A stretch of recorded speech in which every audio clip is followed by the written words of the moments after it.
Sa ngalan ng Ama at ng Anak at ng Espiritu Santo, Amen. ang anghel ng Panginoon ay nagbalita kay Santa Maria. At siya'y nagdihilalang ng Espiritu Santo. Abagi noong Maria, napupuno ka ng grasya, ang Panginoong Diyos ay sumasa iyo. Bukod kang pinagpala sa babaing lahat, at pinagpala naman ang iyong anak na si Jesus. Santa Maria, Ina ng Diyos, ipanalangin mo kaming makasalanan, ngayon at kung kami mamamatay. Amen. Narito ang alipin ng Panginoon. Maganap nawa sa akin ang ayon sa wika mo. Abagi noong Maria, napupuno ka ng grasya, ang Panginoong Diyos ay sumasa iyo. Bukod kang pinagpala sa babaing lahat, at pinagpala naman ang iyong anak na si Jesus. Santa Maria, Ina ng Diyos, ipanalangin mo kaming makasalanan, ngayon at kung kami mamamatay. Amen. At ang salita ay nagkatawang tao. At nakipamuhay sa atin. Abagi noong Maria, napupuno ka ng grasya, ang Panginoong Diyos ay sumasa iyo.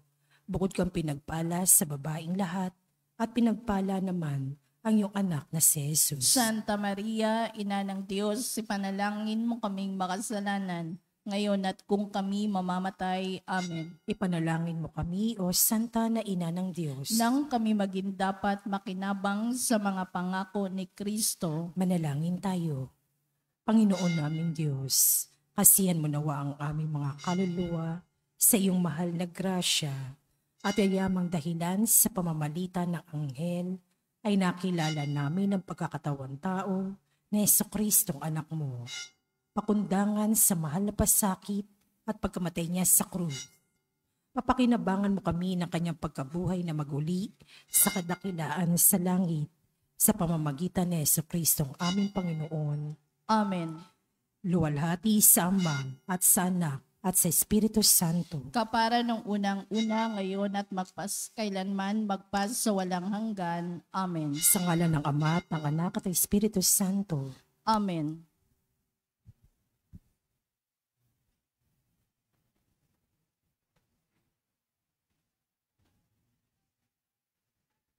At ang mamumuno po sa ating banal na pagdiriwang ngayon ay ang atin pong Kura Paroko, Reverend Father Douglas Libadong.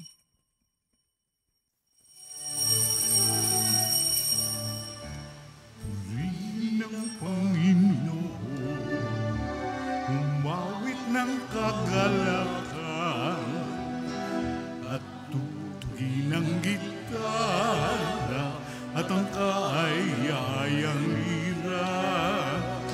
Ipan ninyo ang trumpeta, kaya Panginooy bingkin, ang landas niya'y takin, habang buhay ay purihin, kagandahang loob niya sa atin.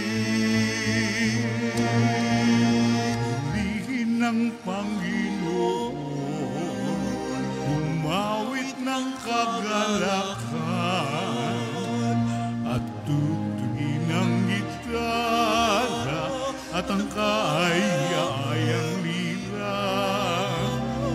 Ipan ninyo ang trumpeta, ipan ng trumpeta.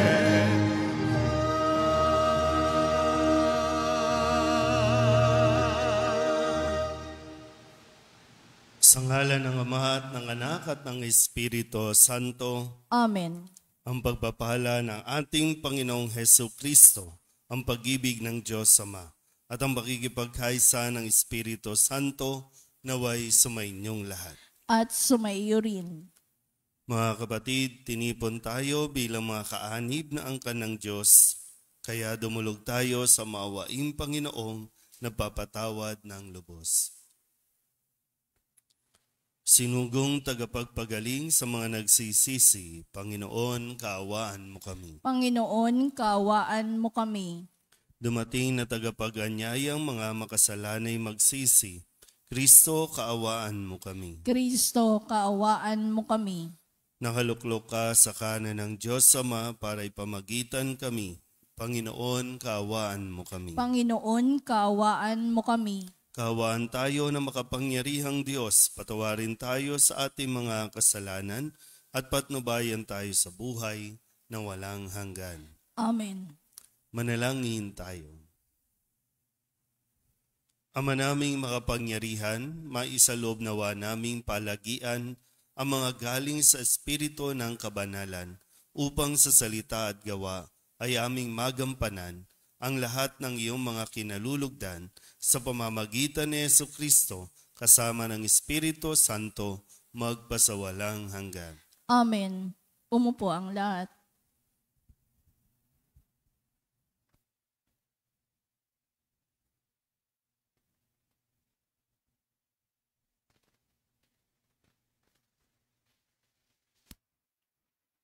Pagbasa mula sa sulat ni Apostol Santiago. Mga pinakamamahal, ano ang pinagmumulan ng inyong alitan at paglalaban-laban? Hindi ba't ang masasamang nasa na namumugad sa kalooban ng bawat isa sa inyo at pawang nagkakalaban-laban? Meron kayong pinakamimithi, ngunit hindi ninyo makamtan. Kaya't papatay kayo kung kailangan. Mapasa inyo lamang ito. Dahil sa inyong pag-iimbot sa mga bagay na hindi inyo, kayo'y nagkakagalit at naglalaban-laban. Hindi ninyo nakakamtan ang inyong minimithi sapagkat hindi kayo humihingi sa Diyos. At humingi man kayo, wala rin kayong natatanggap sapagkat masama ang inyong layunin. Humingi kayo upang gamitin sa kalayawan. Mga taksil, hindi ba ninyo alam na kapag kinaibigan ninyo ang sanlibutan, ay kinakaaway naman ninyo ang Diyos? Kaya't sino mang nagdanais na maging kaibigan ng sanlibutan, ay kaaway ng Diyos. Baka naman ang akala ninyo'y walang kabuluhan ang nasasaad sa kasulatan na napakarubdob ng pag-ibig ng Diyos sa Espiritong ibinigay niya sa atin at ayaw niya na makaagaw sa ating pag-ibig. Ngunit higit na malakas ang tulong na ibinigay sa atin ng Diyos, sapagkat ang sabi sa kasulatan, ang Diyos ay laban sa mga palalo, ngunit tumutulong sa mga mapagpakumbaba. Kaya nga, pasakop kayo sa Diyos. Labanan ninyo ang dyablo at lalayuan niya kayo. Lumapit kayo sa Diyos at lalapit siya sa inyo. Linisin ninyo ang inyong mga kamay, kayong mga makasalanan. Linisin ninyo ang inyong mga puso, kayong pabago-bago ang isip. Mamighati kayo, maghinagpis at tumangis. Palitan ninyo ng pagluha ang inyong halakakan at ng kapanglawan ang inyong kagalakan. Magpakababa kayo sa harapan ng Panginoon at itataas niya kayo. Ang salita ng Diyos. Salamat sa Diyos. Salmong tugunan ang atin pong itutugon. Ilagak ang suliranin sa Diyos na matulungin. Tayo pong lahat. Ilagak ang suliranin sa Diyos na matulungin. Wika ko, kung ako lamang ay may pakpak, parang kapati, ako ay lilipad. Ako ay hahanap ng dakong panatag. Aking liliparin ang malayong lugar at doon sa ilang, ako ay mananahan. Tugon. Ilagak ang suliranin sa Diyos na matulungin. Ako ay hahanap agad ng kanlungan upang makaiwas sa bagyong daratal. Sila ay wasakin poon, guluhin mo. Pag-uusap nila'y bayaang malito. Tugon. Ilagak ang suliranin sa Diyos na matulungin. Yamang kaharasan ang nakikita ko at sa lungsod nila ay nagkakagulo. Sa lungsod na puno ng samat ligalig, araw-gabi, doon sila lumiligid. Tugon. Ilagak ang suliranin sa Diyos na matulungin. Ilagak sa poon yaong suliranin at ikaw ay hindi niya bibiguin. Hindi babayaan ang taong magaling. Tugon. Ilagak ang suliranin sa Diyos na matulungin. Tumayo ang lahat.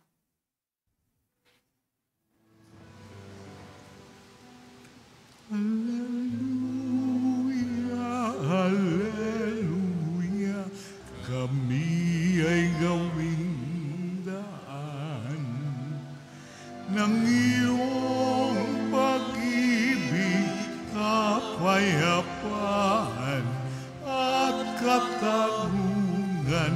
Hallelujah.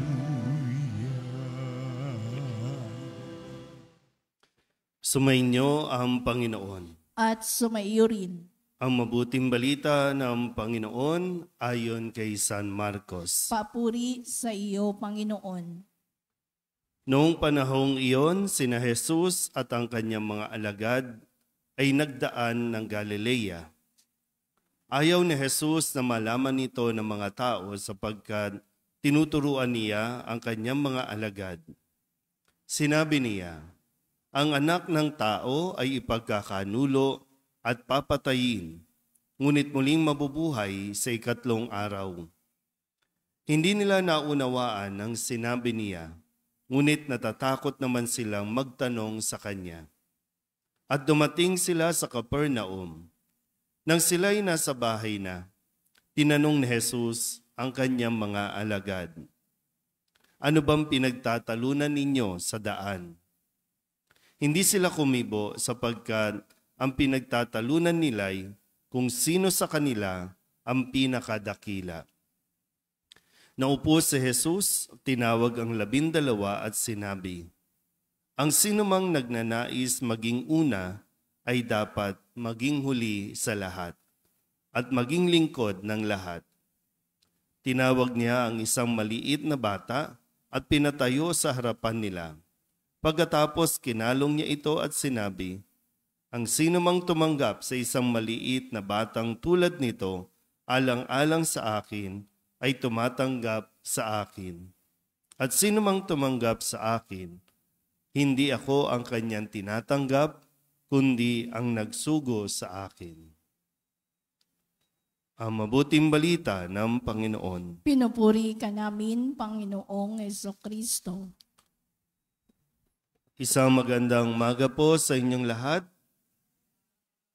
Ngayon po ay Martes sa ika-7 linggo ng karaniwang panahon. Nagbabalik po tayo sa tinatawag na mga karaniwan o ordinaryong panahon. At sa umagang ito muli ay nanyayahan tayo na pagnilayan itong isang bagay na tinanong ni Jesus sa kanyang mga alagad at maaring itinatanong pa rin sa atin ngayon. Sabi po dito, ano bang pinagtatalunan ninyo? Ano bang pinag-aawayan ninyo? Ano bang hindi ninyo pinagkakasunduan? Kasi sabi po dito, habang tinuturuan o habang matapos na ituro ni Jesus sa kanila ang kanyang pagdaraanan, no, na ang anak ng tao ay ipagkakanulo. At alam naman natin no, kung paano siya ipinagkanulo sa pera. Ibinenta ni Judas si Jesus. At ngayon, no, hindi ito naunawaan ng mga alagad at alam ito ni Jesus. Wala naman po maililihim o maitatago sa Diyos. Ano ang pinagtatalunan natin? Ano ang pinag-aawayan natin? Sabi po sa unang sulat ni Apostol San Pablo sa unang pagbasa, meron daw tayong mga pinakamimiti. Meron daw tayong gustong makamtan sa buhay at nagagalit tayo kapag hindi natin ito nakukuha. Yung galit na ito napupunta sa patayan. Nakikipagpatayan tayo, makuha lang ang isang bagay na pinakamimiti-miti natin. O ngayon, sa atin po, anong pinagtatalunan natin?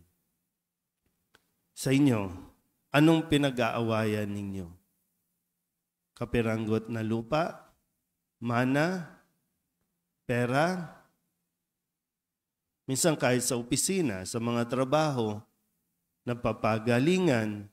Kasi gusto maging, maraming gusto maging number one. Maraming gusto maging pinakadakila, pinaka-the best. Sa social media, kung ano-anong ginagawa para lamang tumaas. No? Pinaka number one sa TikTok, number one sa Facebook, number one sa kung ano mang mga social media account. Kahit ngang manira, no? Kahit ang manira ng tao, kahit ang siraan mo ang isang tao, maging viral ka lang. Kahit yung pagkain, maging viral ka lang. So anong pinagtatalunan natin? Anong problema natin? Sa inyo po. Baka gusto nyong sagutin sa sarili ninyo na ano bang ikinagagalit natin sa isa't isa? Meron tayong gusto? Hindi yun ang nangyayari? So, saan tayo pupulutin yan? Lagi natin nakakalimutan, no, na kasi bakit nga ba gusto natin maging number one? Gusto natin maging pinakamagaling, pinaka-the best. Nahiya tayong sagutin, no? Kasi nauuwi ito sa dahil lang sa yabang, dahil lang sa pride natin. No? Yung pride na gusto natin tayo ang tayo ang nagsasalita, tayo ang boss, tayo ang nasusunod, tayo ang nagdidikta. Kapag mayroong medyo may kumukontra, kapag mayroong medyo sa tingin natin nagiging threat para sa atin, yun na, mag-aaway-away tayo. Nag-uumpisa sa inisan, na uuwi sa away-away. Minsan nga, nai-insecure lang tayo. Muli, pinapaalala sa atin, no? Kung gusto natin, mag-ingat-ingat din naman tayo, no? Sa kagustuhan natin kasi no, na maging pinakadakila, nagmumukha lang tayong tanga. Kasi wala ka namang kakompetensya, wala ka namang kalaban. Feeling mo lang may aagaw ng gusto mo. Tinuturo ni Jesus sa kanyang mga alagad at ipinapaalala muli sa atin kung ano ang tunay na kahulugan na maging dakila sa lahat. Yung tunay na kahulugan. Aanin mo yung number one ka, top ka, pero mag-isa ka lang. Dahil ayaw mong makihati, ayaw mong mag-share, ayaw mong ibahagi yung kung ano ang alam mo, kung ano ang meron ka. Hindi ko alam kung kailan natin ito mauunawaan o matututunan. Pero mangyayari lang lahat ng ito kung tayo po ay mananatiling tapat sa ating Panginoon. Sa Diyos lang po tayo, no? Kumbaga, sana. Sabi ko nga, kung kailan ba natin maunawaan o maintindihan ito? Patulong tayo sa Espiritu Santo, no? Na siyang gumagabay sa atin. Kung sakaling nagkakaroon tayo ng ganitong mentality na gusto natin maging pinaka-the best, suriin muna natin yung motivation. Anong dahilan? Bakit gusto mong makilala? Bakit gusto mong maging pinakamagaling? Yung motivation. Kasi baka mauwi lang tayo sa pagkasira ng ating mga sarili. Amen?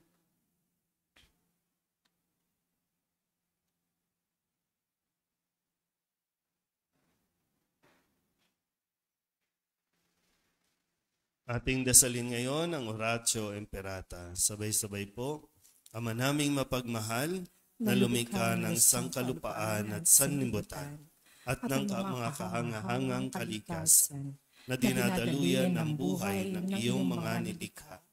Mapagkumbaba kami sa masamong, ipagkaloob mo na ipag-adya kami sa matinding init na bumabagabag sa mga tao ngayon. Umahad lang sa mga gawain at nagdudulot ng panganib sa buhay at hanap buhay. Bumuhos nawa ang biyaya ng ulan upang tubigan ang aming mga bukid at mga nanunuyong lupa. Mapigil ang mapipintong krisis sa tubig at kuryente at patirin ang aming mga uhaw sa tubig araw-araw. Sa hudyat ng iyong salita, sumusunod ang hangin at dagat. Iunat mo ang iyong mapagpalang kamay upang huminto na ang patuloy na pag-init ng panahon. Nang iyong bayan ay maging abala sa mabubungang gawain at ang mga kabataan ay magpatuloy sa kanilang pag-aaral ng may kapanatagan at kaginhawaan. Diyos naming maawain at mapagbigay, imulat mo ang aming mga mata sa kayamanan at kagandahan ng iyong mga nilikha at tubugin mo kaming maging mapagmalasakit para sa kalikasan. Turuan mo kaming maging mapagkakatiwalaang tagapangalaga ng iyong nilikha upang mapakinabangan namin ito ng may pananagutan at mapangalagaan ito laban sa pang-aabuso at paglulustay.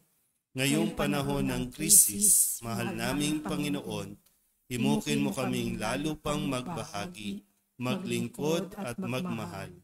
Mapagmahal na Diyos, Ama ng aming Panginoong Hesukristo, ipinagkatiwala mo ang bayang Pilipino sa makainam pagkalinga ng mahal na Birheng Maria. Tingin mo ang mga panalangin ipinamiminto namin sa Kanya para sa pagtataguyod niya sa amin, ang bayan labis niyang minamahal.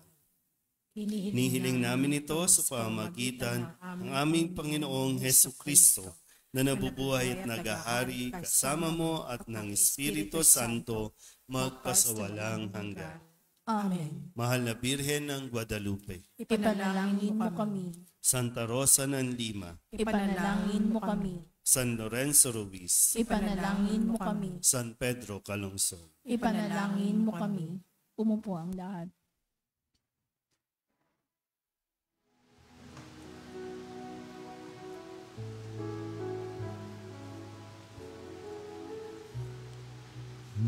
Himig mo ang awit ko, lahat ng ito'y nagmula sa iyo.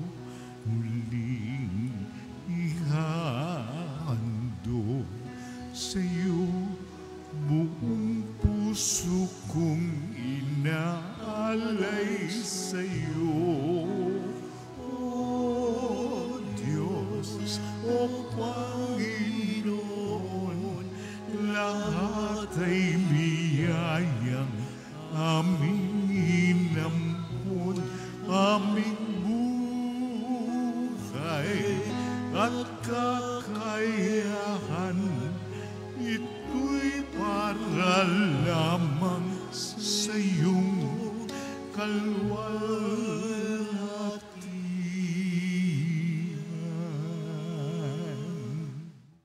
Manalangin kayo mga kapatid upang paghahain natin ay kalugdan ng Diyos amang makapangyarihan. Tanggapin nawa ng Panginoon itong paghahain sa iyong mga kamay, sa kapurihan niya at karangalan sa ating kapakinabangan at sa buong sambayanan niyang banal. Ama naming lumikha, sa pagganap namin ng banal na pagdiriwang upang ikaw ngayoy aming paglingkuran, hinihiling namin naway mapakinabangan ang aming inihahain sa iyong karangalan sa pamamagitan ni Jesucristo kasama ng Espiritu Santo magpasawalang hanggan. Amen. Sumainyo ang Panginoon. At sumaiyo rin. Itaas sa Diyos ang inyong puso at diwa. Itinaas na namin sa Panginoon. Pasalamatan natin ang Panginoong ating Diyos. Marapat na siya ay pasalamatan. Ama naming makapangyarihan, tunay nga marapat na ikaw ay aming pasalamatan. Ikinalugod mong likain ng sanlibutan na iyong pinagbabago at itinarangal sa pamamagitan ng iyong anak na kinalulugdan, kaya't utang na loob ng iyong mga itinatangi at ng mga banal na kapiling mong lagi ang iyong paggiliw at pagkakandili. Kaya kaysa ng mga anghel na nagsisiawit ng papuri sa iyo, nang walang humpay sa kalangitan, kami nagbubunyi sa iyong kadakilaan. Santo, Santo, Santo, Panginoong Diyos na makapangyarihan, napupuno ang langit at lupa ng kaluwalhatian mo. Hosana sa kaitaasan, pinagpala ang naparirito sa ngalan ng Panginoon. Hosana sa kaitaasan. Ama naming banal, ikaw ang bukal ng tanang kabanalan. Kaya't sa pamamagitan ng iyong Espiritu, gawin mong banal ang kaloob na ito upang para sa aming maging katawan at dugo ng aming Panginoong Hesu Kristo.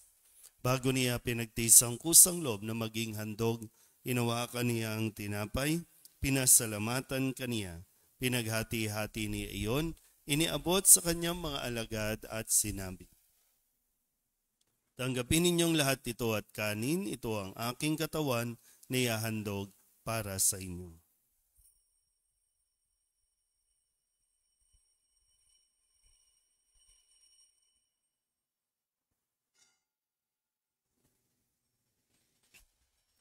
Ngayon din naman nang matapos ang hapunan, inawakan niya ang kalis, muli kaniyang pinasalamatan. Iniabot niya ang kalis sa kanyang mga alagad at sinabi, tanggapin ninyong lahat ito at inumin. Ito ang kalis ng aking dugo, ng bago at walang hanggang tipan. Ang aking dugo na ibubuhos para sa inyo at para sa lahat sa ikapagpapatawad ng mga kasalanan. Gawin ninyo ito sa pag-alaala sa akin.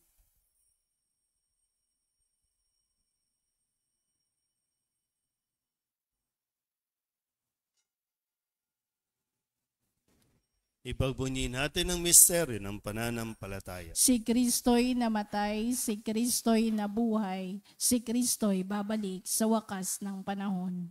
Ama, ginagawa namin ngayon ang pag-alaala sa pagkamatay at muling pagkabuhay ng iyong anak. Kaya tiniaalay namin sa iyo ang tinapay na nagbibigay buhay at ang kalis na nagkakaloob ng kaligtasan. Kami napapasalamat dahil kami iyong minarapat na tumayo sa harap mo para maglingkod sa iyo. Isinasamo namin kami magsasalo-salo sa katawan at dugo ni Kristo ay mabuklod sa pagkakaisa sa pamamagitan ng Espiritu Santo. Ama, lingapin mo ang iyong simbahang laganap sa buong daigdig. Puspusin mo kami sa pag-ibig kaysa ni Francisco na aming Papa at ni Jose na aming Obispo at ng Tanang Kaparian. Alalahanin mo rin ang mga kapatid naming nahimlay na may pag-asang sila'y muling mabubuhay, gayon din ang lahat ng mga pumanaw. Kawaan mo sila at patuloyin sa iyong kaliwanagan. Kawaan mo at pagindapating kaming lahat na makasalo sa iyong buhay na walang wakas. Kaysa ng mahal na Birhen Maria na ina ng Diyos, ng kabiyak ng puso niyang si San Jose. Kaysa ng mga apostol at ng lahat ng mga banal na namuhay dito sa daigdig ng kalugod-lugod sa iyo. May pagdiwang nawa namin ang papupuri sa gararangal mo sa pamamagitan ng iyong anak na aming Panginoong Hesu Kristo. Sa pamamagitan ni Kristo, kasama niya at sa Kanya, ang lahat ng parangal at papuri ay sa iyo, Diyos Amang makapangyarihan, kasama ng Espiritu Santo, magpasawalang hanggan.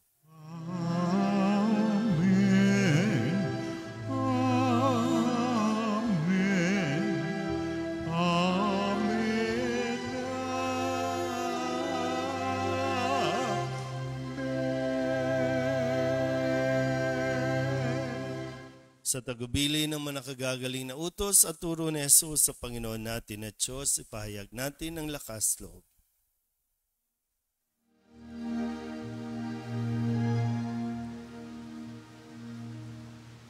Ama naming sumasalangit ka,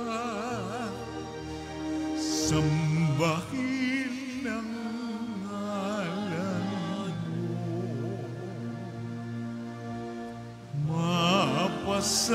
Mapasamin ang kaharian mo, sundin ang loob mo. Dito sa lupa para ng sa langit.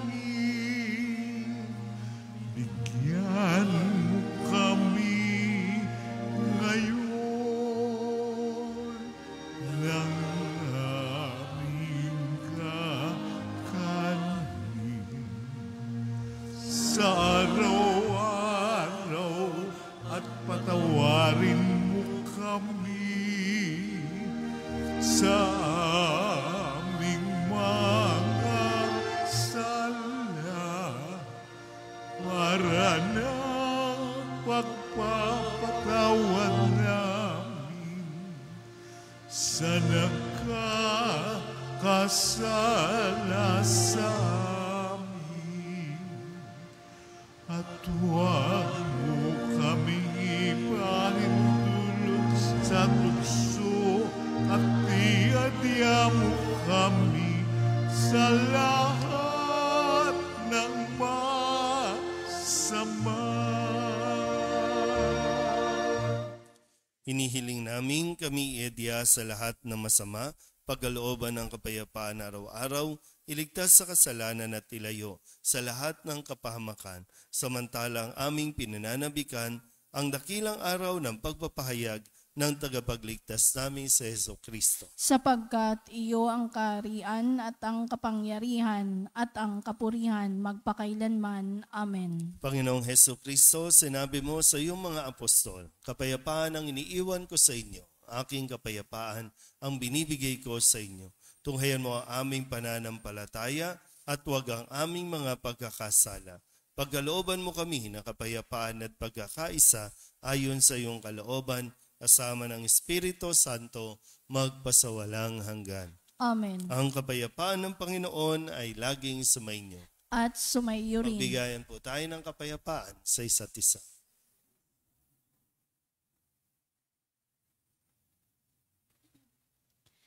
Kordero ng Diyos na nag-aalis na mga kasalanan ng sanlibutan, maawa ka sa amin. Kordero ng Diyos na nag-aalis na mga kasalanan ng sanlibutan, maawa ka sa amin. Kordero ng Diyos na nag-aalis na mga kasalanan ng sanlibutan, ipagkaloob mo sa amin ang kapayapaan, lumuhod ng lahat. Ito ang kordero ng Diyos. Ito ang nag-aalis ng kasalanan ng sanlibutan. Mapalad ang mga inaanyayahan sa kanyang biging. Panginoon, hindi ako karapat-dapat na magpatuloy sa iyo, ngunit sa isang salita mo lamang ay gagaling na ako. Katawan ni Kristo. Amen.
Manalangin tayo. Ama naming mapagmahal, ipagkaloob mong aming mapakinabangan ng dulot na kaligtasan ng aming pinagsaluhan bilang sanglahan ng iyong tiyak na pagsagip sa tanan sa pamamagitan ni Jesucristo, kasama ng Espiritu Santo, magpasawalang hanggan. Amen. Sumainyo ang Panginoon. At sumaiyo rin. At pagpalain kayo ng makapangyarihang Diyos, Ama at Anak at Espiritu Santo. Amen. Tapos sa banal na misa, humayo tayo sa kapayapaan ni Kristo. Salamat sa Diyos. Magandang umaga po. Magandang umaga.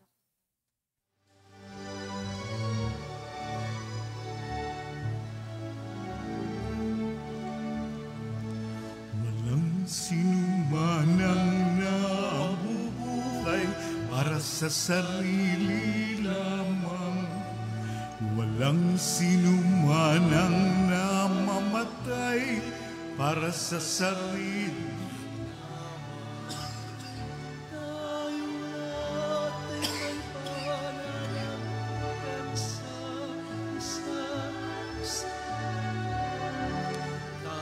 Lahat ay tinipo ng Diyos na kapiling niya.